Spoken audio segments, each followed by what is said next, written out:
I had been married to Lucas for almost 2 years when I found myself stepping into a role I didn't fully expect, becoming a stepmother.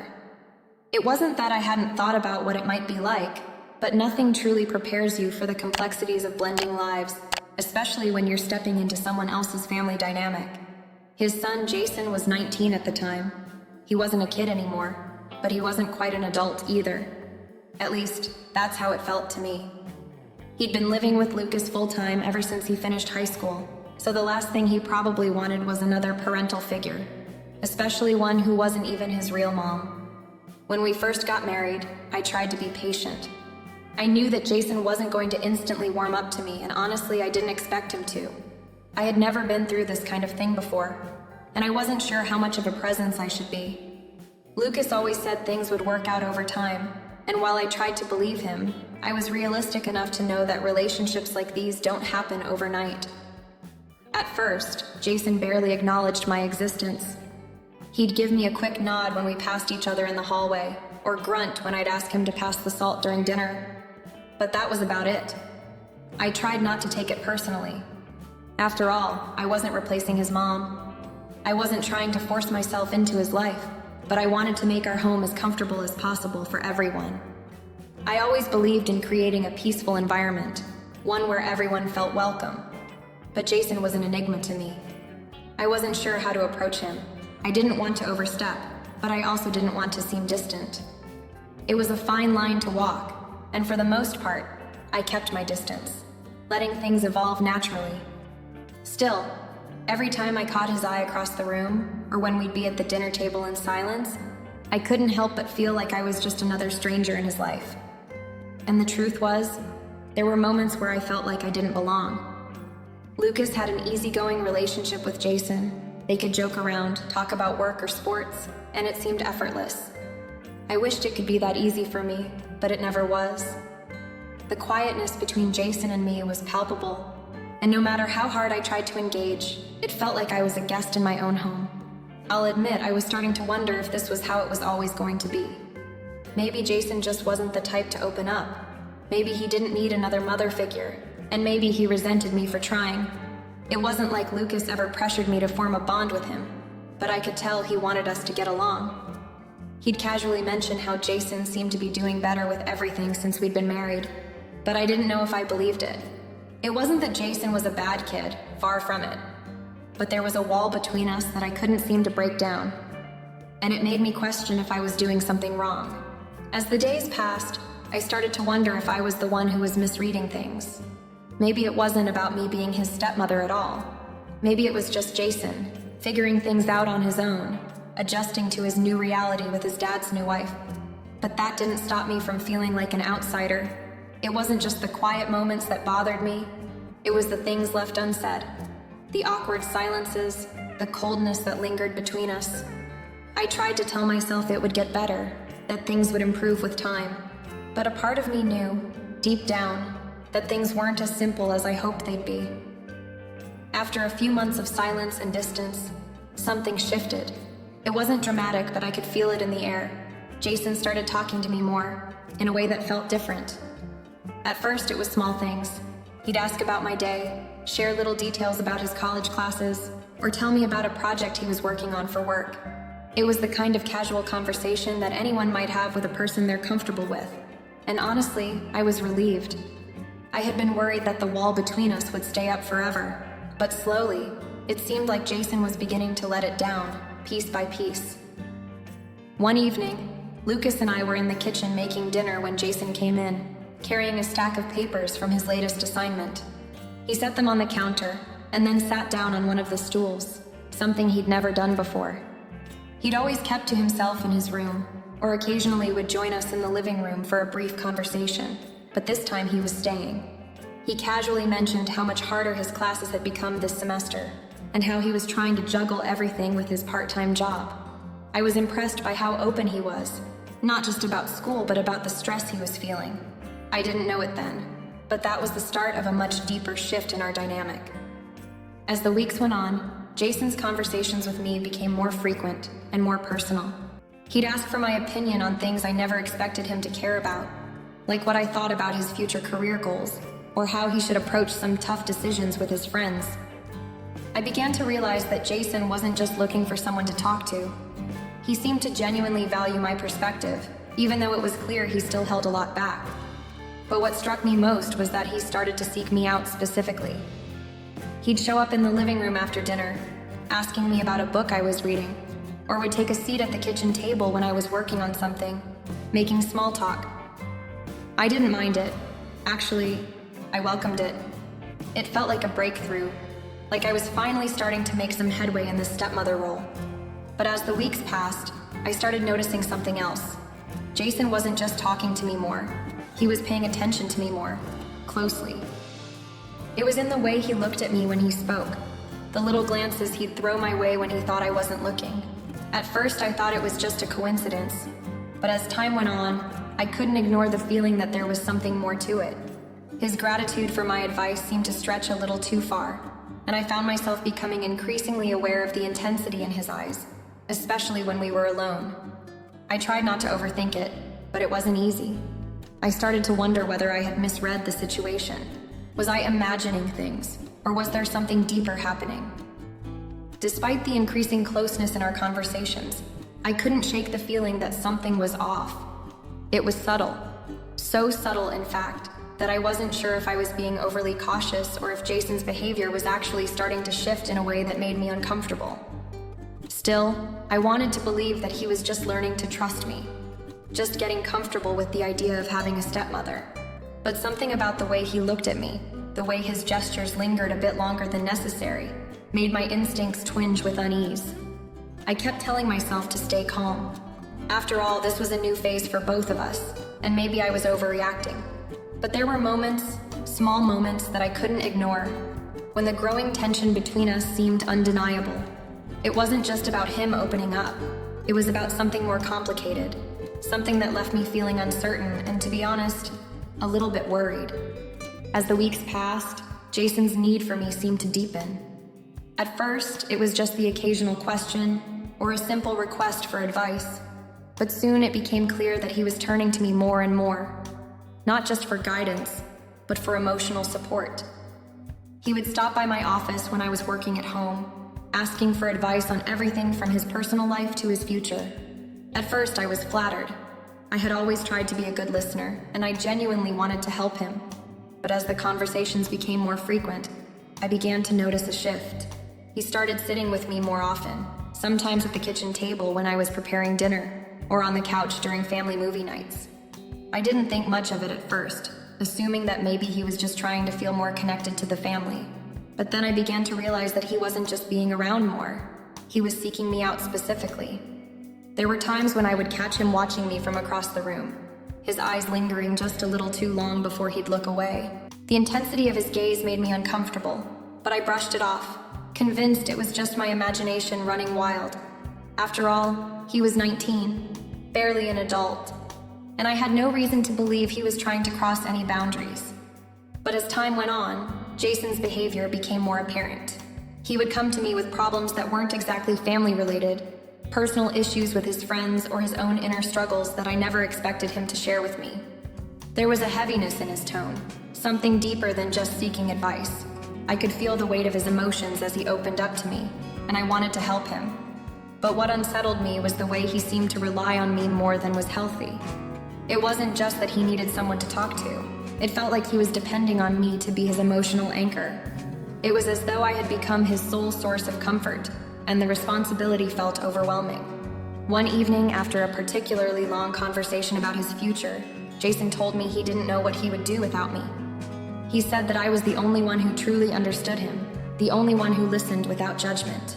I could see the gratitude in his eyes, but there was something else there too, something I couldn't quite put my finger on. It wasn't just admiration. It was as if he was looking for something more from me, something beyond the role of a stepmother. I tried to dismiss it, but it was hard to ignore the way his dependence on me seemed to grow stronger with each passing day. I noticed that whenever Lucas was around, Jason would pull back, almost as if he didn't want to show how much he relied on me. But as soon as we were alone, his demeanor changed. He became more affectionate, more focused on me, And it wasn't just the small things like leaning in a little too close during conversations or sitting next to me more often. It was the way his words, his tone, seemed to carry an unspoken weight. His gratitude felt excessive at times, like he was trying to prove something, or maybe even trying to win my approval in a way that didn't feel entirely appropriate. I didn't want to make things awkward, and I certainly didn't want to hurt Lucas by bringing up my concerns. But there were moments when I felt trapped in the situation. Jason's growing dependence on me was starting to feel like a burden I wasn't equipped to handle. And every time he came to me for comfort, I couldn't shake the feeling that something wasn't right. I kept telling myself that he was just a young man trying to find his way. But deep down, I knew that the lines between a stepmother and stepson were becoming blurred in ways that felt increasingly uncomfortable. The guilt weighed on me. Was I doing something wrong by being there for him? Should I have drawn clearer boundaries from the beginning? I wasn't sure. All I knew was that the deeper Jason's dependence grew, the harder it became to maintain the distance I needed to protect myself and our family. And every time he looked at me with those eyes that seemed to hold too much emotion for a stepson, it became harder to ignore the growing tension between us. It happened one evening, during one of our usual movie nights. Lucas was sitting on the other side of the room, lost in the film, and Jason and I were on the couch, a bit too close for comfort. The air was thick with an unspoken tension that I tried to ignore, but it seemed to seep in despite my best efforts. The room was dim, the only light coming from the flickering TV screen, and the world outside felt far away. Jason had been quiet for a while, and I thought maybe he was just caught up in the movie. But when I glanced at him, I saw that he was staring at me, his gaze lingering on me in a way that made my skin crawl. I quickly turned my attention back to the screen, trying to focus on the movie, but the unease wouldn't go away. There was something different about the way he was looking at me, something that felt more intimate than just a stepson watching his stepmother. It was as if there was a weight behind those eyes, a feeling that wasn't quite right. After a few minutes, Jason spoke up. His voice was low, almost hesitant. "You know, I really admire you," he said, his words carrying an odd intensity that made my stomach tighten. "I don't think you understand how much you've helped me. I feel connected to you in a way that's more than just a family connection." The words hit me like a slap to the face. I froze, unsure of how to respond. My heart raced, and I could feel the room spinning, though I knew I had to keep myself composed. His confession felt like it came out of nowhere, like something that shouldn't have been said, something that crossed a line I wasn't ready to address. I turned to face him, my voice steady but firm. "Jason, I care about you," I said, trying to keep the tone light. "But I see you as family. You're like a son to me, and that's the role I'll always play in your life." He looked at me for a long moment, his eyes dark with something I couldn't place. The intensity in his expression only grew as he spoke again. "I know, but it's more than that for me. I can't help how I feel." His words hung in the air between us, heavy and uncomfortable. My mind raced, trying to make sense of it all. I could feel my heart pounding in my chest, my thoughts scattered. I couldn't let this go on. I needed to set clear boundaries, but I also didn't want to humiliate him or make things awkward with Lucas. Still, I knew I couldn't ignore what was happening, no matter how much I wanted to pretend it wasn't real. I took a deep breath, trying to steady myself. "Jason," I said softly but with authority, "I need you to understand something. What you're feeling right now, it's normal for you maybe, but it's not right. I'm your stepmother, and I need to be clear about this. I'm not here to be anything other than that. I love you, but only in the way a mother loves a son. I need you to respect that, okay?" Jason didn't answer right away.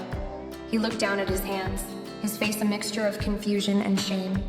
It was as if he hadn't fully processed what he had said, or maybe he hadn't expected me to respond the way I did. The silence stretched between us, thick with the weight of the moment. Finally, he nodded, though it was hesitant and uncertain. "Okay," he murmured. "I'm sorry, I didn't mean to make things awkward." I could see the sincerity in his eyes, but I couldn't ignore the fact that there was something more under the surface. His feelings for me were more than just admiration. They were complicated, and I wasn't sure how to handle them. As I looked at him, I realized that this was just the beginning.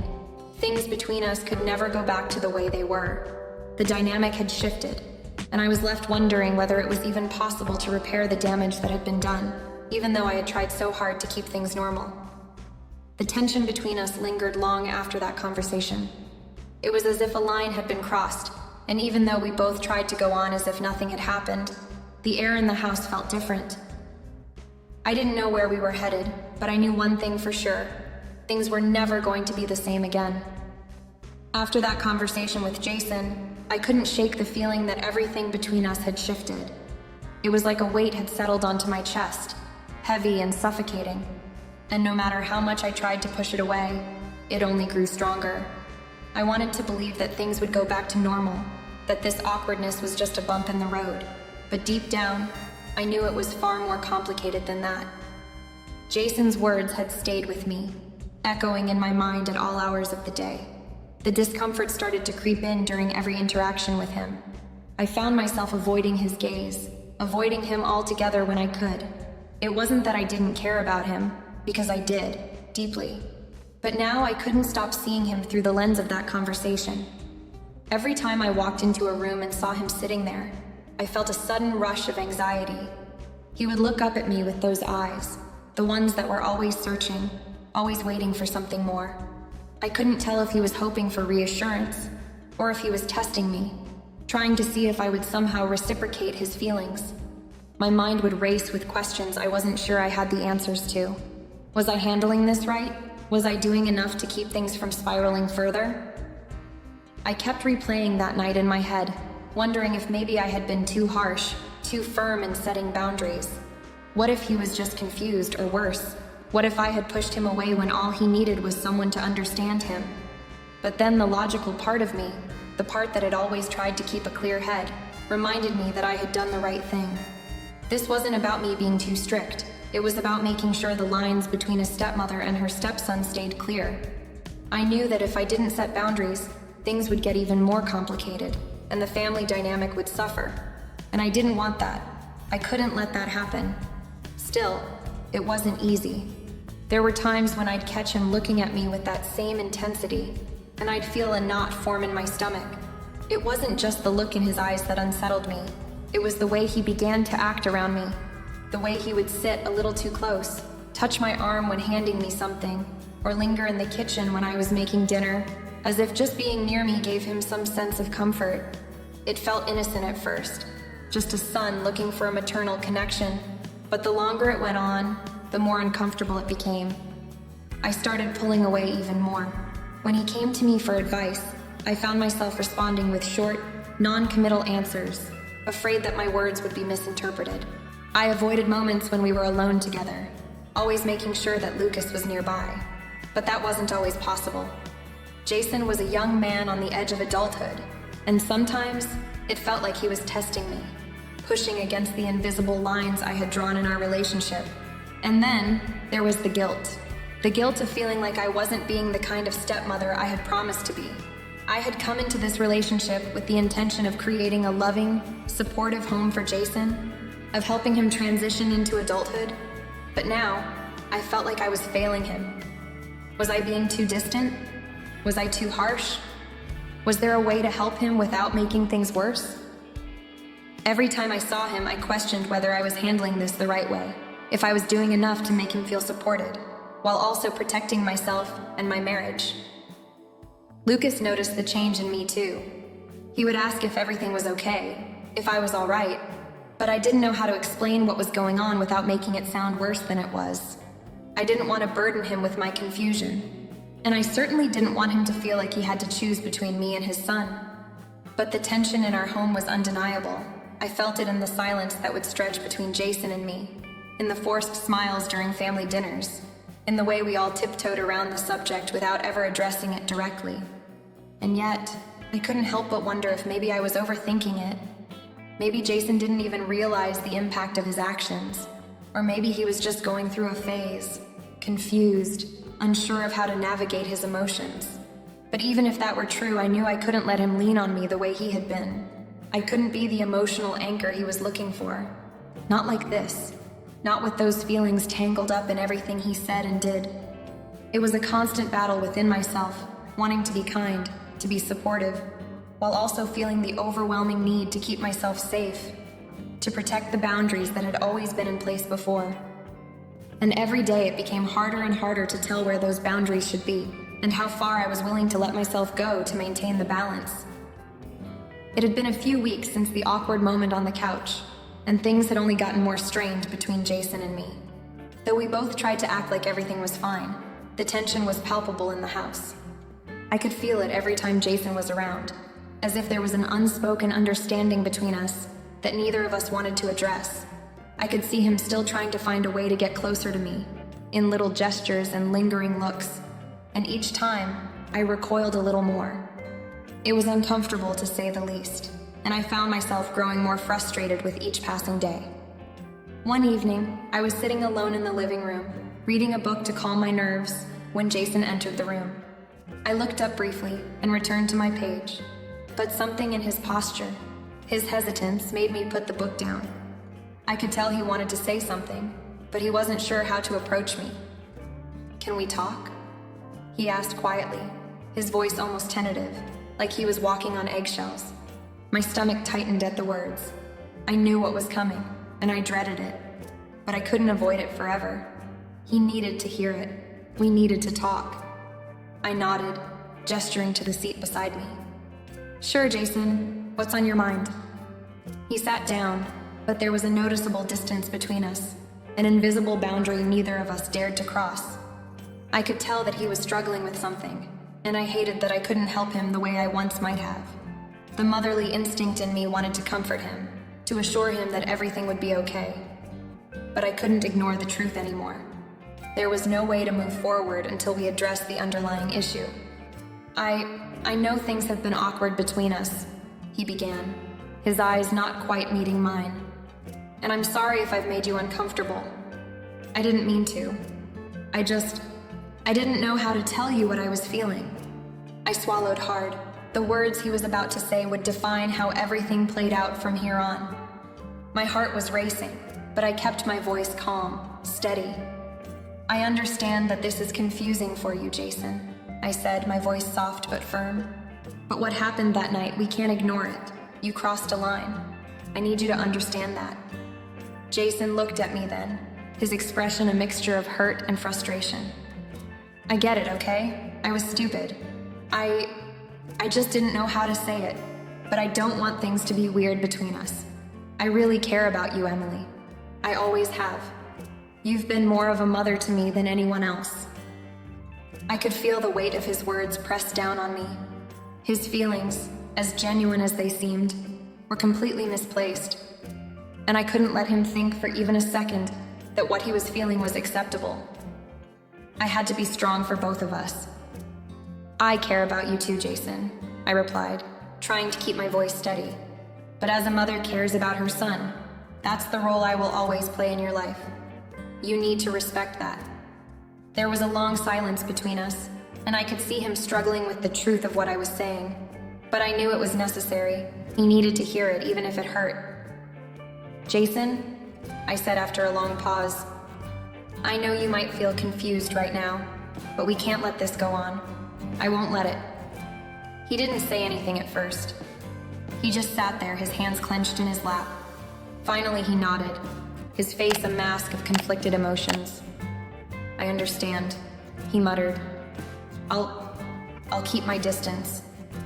I could see the disappointment in his eyes, and a part of me felt sorry for him, but another part of me knew that this was the only way forward. I had to be clear with him. There couldn't be any gray area between us. "Thank you," I said quietly, not sure what else to say. "But you need to know that this doesn't change my feelings for you as family. I will always be here for you, but only as a mother would be for her son. Nothing more." Jason nodded again, though it was barely perceptible. I just didn't know what to do with all of this. I didn't want to lose you." "You won't lose me," I reassured him, though I wasn't sure if that was true. "But we need to keep things in perspective. You're growing up, and this is part of it. I'm here to guide you, to help you, but we have to set boundaries." He was silent for a moment before standing up and walking toward the door. As he reached it, he turned back to me, his voice soft. "I'll try to do better, Emily. I'm sorry." I watched him leave, feeling a mix of relief and sadness wash over me. The conversation had been difficult, but it was necessary. We both needed to understand the boundaries that were now in place between us. There could be no room for anything else, no gray area, no lingering confusion. As I sat there in the quiet room, I realized that this moment would change everything. I could never go back to the way things were before, but I had done what was necessary to protect myself, my marriage, and the family dynamic. I only hoped that Jason would be able to understand and accept that in time. After that conversation with Jason, I couldn't escape the emotional fallout. I had done what needed to be done, but the weight of the conversation lingered like a dark cloud in the house. I could tell that the tension between us wasn't going to fade quickly, if at all. Jason wasn't the same around me anymore. There was a palpable distance, a coldness that hadn't been there before, and that made everything feel uncomfortable. In the following days, it became increasingly harder to act as if everything was normal. We were supposed to be a family, a unit that functioned together in harmony, but now it felt like there were invisible walls separating us. I couldn't bring myself to look at Jason the same way anymore. I still cared about him, of course, but the boundaries between us were now so stark, so clearly defined, that it was difficult to navigate even the most mundane moments. Dinner felt awkward. I used to enjoy the family meals, but now I found myself fidgeting, avoiding eye contact, pretending to focus on the food in front of me. Lucas didn't seem to notice, or at least he didn't say anything. Maybe he was too caught up in his own world, or maybe he just didn't want to address the growing tension between Jason and me. Either way, I was left to deal with the discomfort alone. Jason tried to approach me a few times, as if he wanted to talk more or clear the air, but I shut him down each time. The conversation had been difficult enough already, and I didn't want to revisit it. Every time he tried, my heart would race with anxiety. I couldn't bear to hear any more of his apologies. It wasn't about him feeling bad. It was about setting the right boundaries. I knew that, but it didn't make it any easier to live with. One afternoon, Lucas and I were in the kitchen when Jason walked in, his footsteps hesitant as he approached us. He stood there for a moment, looking at me as if waiting for an invitation to speak. I glanced up, but I couldn't bring myself to meet his eyes. Instead, I focused on stirring the sauce on the stove, trying to mask the tightness in my chest. "Hey," Jason finally said, his voice tentative. "I just wanted to say that I've been thinking about everything. I know things have been weird, and I just want you to know that I'm really sorry." I felt my stomach drop. He was apologizing again, and I could hear the sincerity in his voice, but it didn't make things any less complicated. I took a deep breath before responding, my voice soft but firm. "I've told you already, Jason," I said, trying to keep my emotions in check. "This is something we can't keep going around in circles about. You need to understand the boundaries, and I need you to respect them." He nodded, but his expression didn't change. He still looked like a kid who had made a mistake, not sure how to fix it. And in some ways, that made it worse. He wasn't a child anymore. He was a young man, and it was time for him to take responsibility for his actions, even if they were unintentional. "I know," Jason murmured, then turned and left the room. I watched him go, a lump forming in my throat as the weight of the situation pressed down on me. Later that evening, as I lay in bed, I reflected on everything. It wasn't just the awkwardness or the discomfort that was getting to me. It was the guilt. The guilt of having to be firm, of pushing someone I cared about away, even if it was for the right reasons. I had tried to be understanding, to be the supportive figure Jason needed in his life, but the lines had been crossed, and now there was no way to go back. It was clear that I was going to have to live with this tension for a while. There was no quick fix, no easy solution. It was a long process, one that required time and distance. But the truth was, I was scared. Scared of what this meant for my relationship with Lucas. Scared of how much Jason's behavior might affect the family dynamic. Scared that no matter what I did, things would never be the same again. The emotional fallout from that conversation had already changed me. It had put a crack in the foundation of what I thought was a stable, secure family. And as much as I wanted to pretend it wasn't happening, deep down, I knew there was no going back. The boundaries had been set, and now we all had to live with the consequences. The weight of everything finally came crashing down one evening. After days of uncertainty, the truth could no longer be avoided. I had spent sleepless nights debating whether or not I had done the right thing by telling Lucas about Jason's behavior. Part of me wished I could take back the confession, that I could go back to the days when everything felt normal. But there was no turning back now. It all came to a head when Lucas and I were sitting on the couch, the soft hum of the TV in the background, the usual comforting noise of our evenings. But tonight, there was an unmistakable tension in the air. Lucas turned to me, his eyes heavy, his face drawn. "Emily, we need to talk," he said, his voice low, steady. I felt my stomach tighten. For a moment, I thought he already knew. Maybe he had pieced things together, sensed the distance between Jason and me. Maybe he had even heard some of the things I had tried to shield him from. But as his gaze held mine, I could tell he didn't have all the answers yet. He was still in the dark about what had really been happening. "About Jason," I said, my voice faltering just a little. It wasn't easy, but I had to continue. I had to finish what I'd started. "We can't keep pretending everything's fine. I told you what happened, and I'm so sorry, Lucas. I never wanted to hurt you, but I needed you to know." His jaw tightened. He looked away for a moment, his thoughts clearly swirling. I could see him processing everything, the hurt in his eyes so sharp it felt like a physical blow. There was a long silence between us, thick with unspoken words, until he finally spoke again. "I don't know what to say, Emily," he muttered, his voice barely above a whisper. He ran a hand through his hair, clearly frustrated, and then sighed deeply. I didn't expect this. I didn't want to have to deal with something like this. I trusted you, and I trusted him, and now..." He trailed off, the words slipping away as he struggled to hold everything together. I couldn't blame him for being hurt. I had hoped that the truth would set things right, but I hadn't accounted for the emotional toll it would take on him. I hadn't expected the shame, the anger, and the confusion that would surge to the surface. And the worst part? It wasn't just about what Jason had done. It was about me too. I had failed to protect the family, and now we were all paying the price. "I'm sorry," I repeated, my heart aching as I tried to reach him. I never wanted things to get to this point, but I had to say something. For your sake, for mine, for all of us. Jason needed to know where the boundaries are. We can't let this destroy everything we've worked for. Lucas took a deep breath, his face softening just a little. He didn't answer right away. Instead, he leaned back against the couch, his eyes distant, lost in thought. I could tell that this was bigger than just a simple conversation. It was a turning point for all of us. Finally, Lucas nodded slowly. "I don't know what comes next," he said quietly, almost to himself. "But we're going to have to figure this out. I don't know what's going to happen with Jason, and I don't know how we're going to get past this, but..." He looked at me, his gaze steady. "But I'm not giving up on us." It was the first time in days that I felt a glimmer of hope. I didn't know how things would resolve, or how Jason would react to Lucas's response. But for the first time since everything came to light, I felt like we might be able to rebuild. The road ahead would be difficult, filled with emotional strain and hard conversations, but we could move forward together.